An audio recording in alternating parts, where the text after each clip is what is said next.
दोस्तों, कभी कभी मेरे दिल में ख्याल आता है कि आखिर ये ज़िंदगी है क्या जो हम जी रहे हैं। क्या वो है ज़िंदगी, या जो हम जीना चाहते हैं वो है ज़िंदगी। हम जो जीना चाहते हैं लेकिन जी नहीं पाते, क्या वो है ज़िंदगी? आखिर है क्या ये ज़िंदगी, और आखिर मूल्य क्या है हमारी इस ज़िंदगी का जो हम जी रहे हैं। बड़ों को प्रणाम, सादर चढ़ी पर, छोटों को ढेर सारा प्यार। आप सभी का बहुत बहुत स्वागत है आज के इस नए सफर में।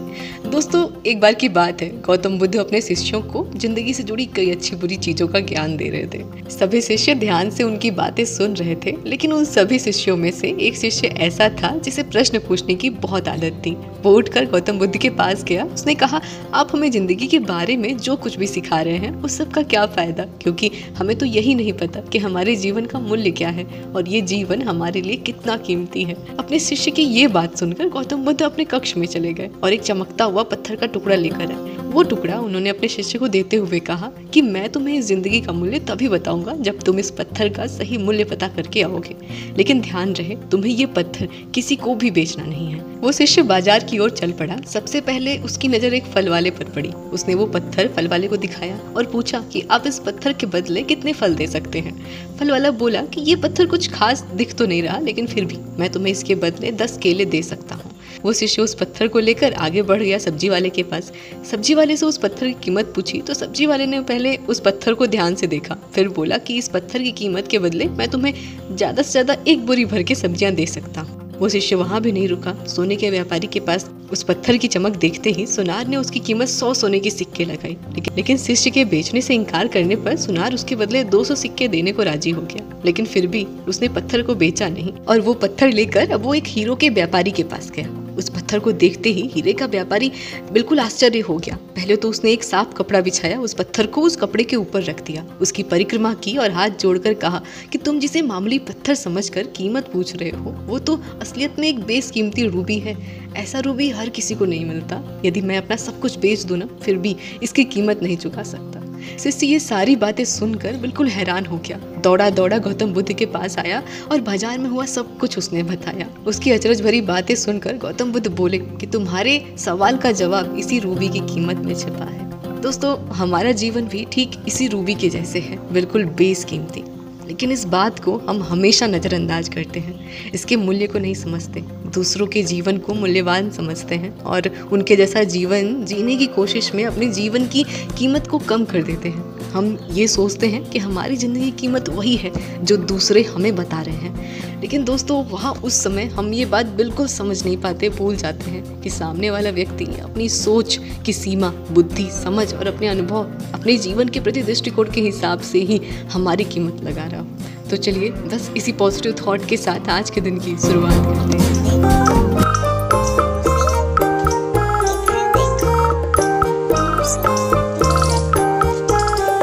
कैसा है हमारा पूरा परिवार? सुबह सुबह का हो रहा है समय और हो चुकी है हमारी सुबह की शुरुआत। मूसी कर रही है अपना नाश्ता और हम भी आ चुके हैं अपने नाश्ते की तैयारी करने के लिए। बस नीचे यहाँ पर ना जो हरे हरे साग लगे चौराई के, वही साग लेने के लिए आए थे। और भिंडी का पेड़ पापा ने लगा तो दिया है, लेकिन इसमें ना उतनी भिंडियाँ हो नहीं रही हैं। आशा करती हूँ, ईश्वर से प्रार्थना करती हूँ हमारा पूरा परिवार काफ़ी स्वस्थ है, काफ़ी अच्छा है और अपना खूब सारा ख्याल रख रहा है, जीवन में आगे बढ़ रहा है नए जोश, नए उमंग के साथ और एक नई पॉजिटिविटी के साथ। और आप सभी के प्यार और आशीर्वाद से आपकी जागृति भी बहुत ठीक है। वैसे कल पापा खेत से ना कटहल लेकर के आए थे। कटहल अब तो धीरे धीरे पकने का समय हो गया है, तो कटहल थोड़ा सा रात में बना हुआ था और थोड़ा सा अभी बच गया था, तो वही कटहल हमने छौंक दिया है। कटहल की सब्जी बन गई है, लेकिन मम्मी का तबीयत नहीं अच्छा है तो इसीलिए उनके लिए चौराई हम यहाँ लेने आए थे। और मूसी पहले तो दूध पी रही थी और हम इतना बुला रहे थे, बिल्कुल नहीं बोल रही थी। दूध पीते समय बिल्कुल भी नहीं बोल रही थी, लेकिन अपना नाश्ता करके जैसे ही खाली हुई, बिल्कुल जहाँ पे हम अपना चौराई काट रहे थे वहीं पर आकर ऐसे बैठ गई। हम बिल्कुल डर गए एक बार को, तो उसे लग रहा था ना कि चौराई भी कुछ हम खाने वाली चीज़ कुछ काट रहे हैं और बार बार थाली के ही पास आ जा रही थी। म्याऊ म्याऊ करके कुछ कहना भी चाह रही थी, लेकिन हम ही नहीं समझ पा रहे थे। शायद वो ना साग जो हम खोट रहे थे वो मांग रही थी खाने के लिए, या फिर क्या पता। मूसी भी अब दूध पी पी के बिल्कुल उग चुकी है, अब उसे भी कुछ स्वाद में अंतर चाहिए होगा और बार बार जहाँ पे हम थाली में साग रखे थे वहीं पे आ जा रही थी।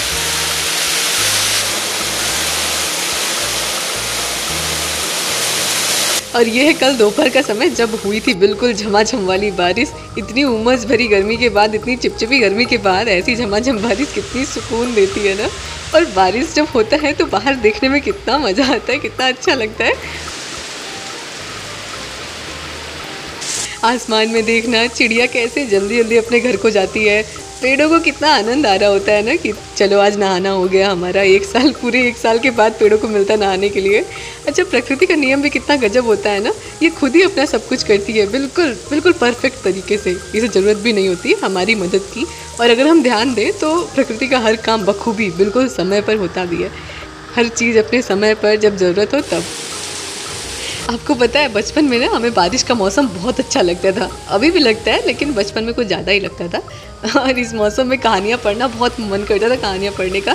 लेकिन उस समय कहानियों का ना कोई किताब अच्छा होता नहीं था, तो बस अपना किताब ही लेते थे, या फिर नैतिक शिक्षा की जो किताबें चलती थी हमारे स्कूल में ना, वो वाली किताब लेते थे और बैठ जाते थे हमारे पुराने वाले घर में ना, ओसार दरवाजा जिसे कहते थे। हम लोग बाहर बैठ जाते थे वहीं पर खटिया लगा करके, और ना जब बारिश खूब तेज़ी से होता था तो हमारा जो द्वार था ना, वहाँ पर खूब एक साथ ढेर सारा पानी ऐसे बहता रहता था, तो उसमें कागज़ फाड़ फाड़ के नाव बनाते थे, उसमें जा करके छतरी लगा करके चले जाते थे। लाइन से हमारी नाव जाती रहती थी, हम और दीदी देखते रहते थे किसका नाव आगे आगे भाग रहा है, किसका नाव पीछे रह गया।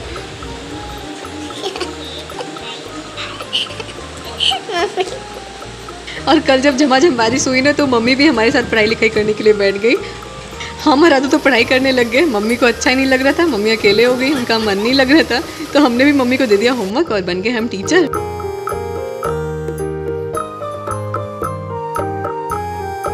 दोस्तों, ज़िंदगी में हर एक चीज़ एक विशेष समय पर कुछ ज़्यादा ही अच्छी लगती है। जैसे बचपन में जो चीज़ हमें ज़्यादा अच्छी लगती थी, अब बड़े होने पर उन चीज़ों को करना हम उतना पसंद नहीं करते।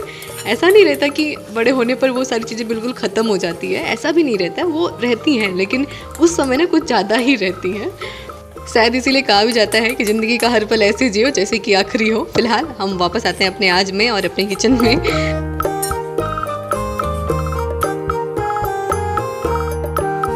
और ये है आज का समय। हम यहाँ पर अभी घी बना रहे थे, 2-3 दिन का मलाई इकट्ठा हो जाता है ना, तो घी बना देते हैं। ऐसे गर्मी का मौसम है और फ्रिज है नहीं हमारे पास, तो ना मलाई थोड़ी सी महकने लगती है। और अभी हम चल रहे हैं अपने पापा का मनपसंद मालपुआ, ठुकवा, गुलगुला, जो भी हम इसे कहें, बनाने के लिए। हमारे यहाँ जैसे ही बारिश का मौसम शुरू होता है, पापा की तरफ से पहला यही फरमाइश आना शुरू हो जाता है, या तो मालपुआ का, या तो ठुकवा का, या तो गुलगुला का। ऐसे तो बारिश के मौसम में सभी को पकौड़ी या फिर कुछ चटपटा तीखा खाने का मन करता है, लेकिन हमारे पापा को मीठा ही अच्छा लगता है खाना। तो बस यहाँ पर कल ही उनका मन था खाने का, लेकिन कल खाना बन चुका था शाम को, और फिर ना पाखी भी उड़ने लगा था, क्योंकि सुबह बारिश हुआ था तो शाम को पाखी उड़ना शुरू हो गया था। तो शाम को बन नहीं पाया था, तो सुबह सुबह ही हम यहाँ पर जा रहे हैं अभी बनाने के लिए। हमने सबसे पहले ना कल का थोड़ा सा खोआ भूज के रखा हुआ था। खोआ बहुत ज़्यादा सुखाया नहीं था, रबड़ी जैसा बन गया था, तो फिर छोड़ दिया था। और फिर उसी खोए में हमने ले लिया थोड़ा सा सूजी और आटा हमने ले लिया है। जितना हमने आटा लिया था उसका बिल्कुल आधा या आधा से थोड़ा सा कम ही था हमारा सूजी, और दोनों को पहले तो हमने अच्छे से फेंट दिया, और फिर अभी चीनी हमने डाल दिया, और इलायची, काजू, किशमिश, हमारे पास जो भी सूखा मेवा हमें पसंद हो हम वो ले सकते हैं। हमने सिर्फ नारियल डाला है और 2-4 इलायची को ना छील करके डाल दिया है। हम इन सभी चीज़ों को पीसने वाले हैं अभी, इसीलिए हमने खड़े ही इलायची को डाल दिया। पहले तो सोचे थे कि चाशनी बना करके मालपुए जैसा बनाएंगे, लेकिन फिर हुआ कि चीनी डाल करके फिर इकट्ठे जैसा बनता है पुआ, जिसे हम लोग ठोकुआ या गुलगुला कहते हैं, उस तरह से बनाते हैं। ये पापा को ज़्यादा अच्छा लगता है खाने में। तो अभी हमने सब कुछ अच्छे से पीस लिया है, और बस हमें इसे बिल्कुल भी नहीं रखना है आराम करने के लिए। बस ऐसे ही हमें चीज़ों को अच्छे से मिला लेना है, देख लेना है कि हमारा घोल अच्छा बना है कि नहीं। थोड़ा सा पतला लग रहा था घोल, तो हमने ऊपर से और आटा इसमें मिला दिया, और बस अभी हम चल रहे हैं छानने के लिए। यदि हम चाहें तो यहाँ पर गेहूं के आटे की जगह पर मैदा लेकर के चाशनी बना करके बिल्कुल बाजार जैसा मालपुआ बना के तैयार कर सकते हैं। बहुत टेस्टी लगता है खाने में। लेकिन इस तरह से भी बना हुआ हमारा ठुकवा, गुलगुला, मालपुआ, हम जो भी कहें, इसे बहुत टेस्टी लगता है खाने में, और बिल्कुल फूला फूला बन के तैयार भी होता है। हमें इसे बिल्कुल भी नहीं रखना है आधे 1 घंटे के लिए फूलने के लिए। हम तुरंत इसे ऐसे पीस करके बना सकते हैं, बहुत फूला फूला मुलायम बन के तैयार होता है। तो आ जाइए गर्मा गर्म गुलगुले का नाश्ता करते हैं। बाकी यहाँ पर हम छान रहे कुछ पूरियाँ। हमारी मम्मी का बड़े दिनों के बाद मन हुआ है पूरी खाने का, वो भी आम के अचार के साथ में। तो मम्मी के लिए हमने कुछ पूरियाँ छानी है यहाँ पर। और सच बताएं तो आज हमारा ठुकवा ना बिल्कुल बड़ी मम्मी के जैसा बना है, जैसा बड़ी मम्मी बनाया करती थी ठुकवा, गुलगुला। जब वो बनाया करती थी ना, तब हम सोचा करते थे कि बड़ी मम्मी बनाती कैसे हैं, आखिर इनका बनता कैसे है बिल्कुल परफेक्ट गोल गोल। पहले जब हम लोग बनाते थे ना, तो तेल में जा कर के फैल जाता था हमारा ठुकवा, बनता ही नहीं था। और ये लीजिए, नहाने के पहले गए थे तो धूप थी, नहाने के बाद बाहर निकल रहे हैं तो झमाझम बारिश होना शुरू हो गई। और मम्मी का हमारे उधर भी अभी तबीयत अच्छा हो गया था, लेकिन फिर इधर भी थोड़ा सा तबीयत ख़राब है। आज सुबह से चक्कर भी आ रहे थे। सुबह नाश्ता जब मम्मी करने आई थी तो उस समय उनका पता नहीं कैसे मन हुआ पूरी खाने का, लेकिन फिर थोड़ी देर बाद ना उनका इच्छा ही नहीं हुआ, उन्होंने खाया भी नहीं। तो दाल रोटी और जो हमने साग की सब्ज़ी बनाई थी वही दिया मम्मी को, तो उन्होंने वही थोड़ा सा खाया, वो भी अच्छे से नहीं खाया। और बस अपने कुछ हरकतों से कोशिश करते रहते हैं मम्मी को हंसाने की, मम्मी को बुलवाने की कोशिश करते हैं, लेकिन जब तबीयत अच्छा ही ना रहे अंदर से तो फिर हंसने बोलने का कुछ करने का मन ही नहीं करता है। बाकी अभी ना हमारे पापा के दोस्त हैं अंकल, उनके घर से ना जामुन थोड़े से आए हुए थे, तो मम्मी का इच्छा नहीं हो रहा था तो हम और आदू ही आ गए छत पर खाने के लिए। अभी थोड़ा सा मौसम ठीक हो गया था तो ऊपर ही हम लोग आ गए। हमारे घर पर भी ना पहले जामुन का पेड़ हुआ करता था, बहुत पहले जब ये घर बना ना तो फिर वो जामुन का पेड़ काट दिया पापा ने। जहाँ हमारा घर है ना उसके पीछे कोने पर ना एक जामुन का बहुत बड़ा पेड़ हुआ करता था, खूब उसमें बहुत जामुन हुआ करते थे मीठे मीठे। और वहीं पर बब्बा का हमारे मड़ई भी हुआ करता था घास वाला, बब्बा वहीं पर पास में रहा करते थे और जामुन इकट्ठा कर रखे रहते थे। हम लोग जब पहुँचते थे तो हम लोग को देते थे बिन बिन के। बब्बा के मड़ई के पास में जामुन का पेड़ हुआ करता था, फिर जामुन के पेड़ के बाद होता था एक बहुत बड़ा बेल का पेड़, फिर होता था हमारा करौंदा का पेड़, फिर कटहल का पेड़। बहुत सारे पेड़ लाइन से ही लगे हुए थे, कुछ के तो नाम भी नहीं याद है, बचपन की बात है ना तो भूल भी गए हैं कुछ।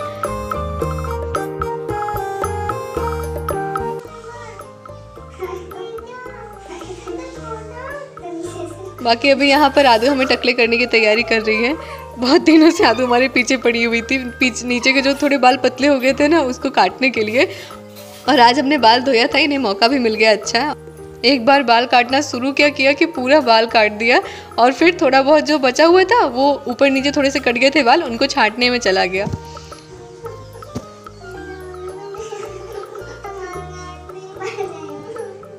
बहुत रोना आ रहा था अपना सारा बाल कटा हुआ देख करके, लेकिन अब पछताए होत क्या, जब चिड़िया चुग गई खेत, अब वापस तो आ नहीं सकता सारा बाल। अब बस इंतज़ार ही करना होगा 2-3 महीने फिर से बाल लंबे होने के लिए। और भगवान करे इस बार अच्छे बाल लंबे हो, बिल्कुल पतले ना हो, सभी एक समान मात्रा में बड़े हो। बाकी कब से हो रही थी बारिश और बाल कटवाने के धुन में कपड़ा उतारना हमारा रह ही गया था। कपड़े भी सारे गीले ही थे तो हमने छत पर छोड़ भी दिया था, और पापा का मन था हमारे गर्मा गर्म चाय पीने का, तो हम चले गए थे। अभी बारिश रुकी थी तो चाय बनाने के लिए। वैसे मन तो पापा का था चाय पीने का, और हम लोग पीते भी नहीं है चाय, लेकिन आज हमारा भी मन कर दिया चाय पीने का और समोसे चाय के साथ खाने का, और बचपन को थोड़ा याद करने का। बचपन में बारिश के दिन में इसी तरह से चाय और गर्मा गर्म समोसे खाया करते थे, बहुत अच्छा लगता था। तो आइए बचपन को याद करते हैं, गर्मा गर्म चाय और समोसे खाते हैं, और मिलते हैं अगले वीडियो व्लॉग में कुछ नई बातों के साथ और एक नए सफ़र के साथ। अपना खूब सारा ख्याल रखिएगा, हमेशा पॉजिटिव बने रहिएगा। मिलते हैं अगले वीडियो व्लॉग।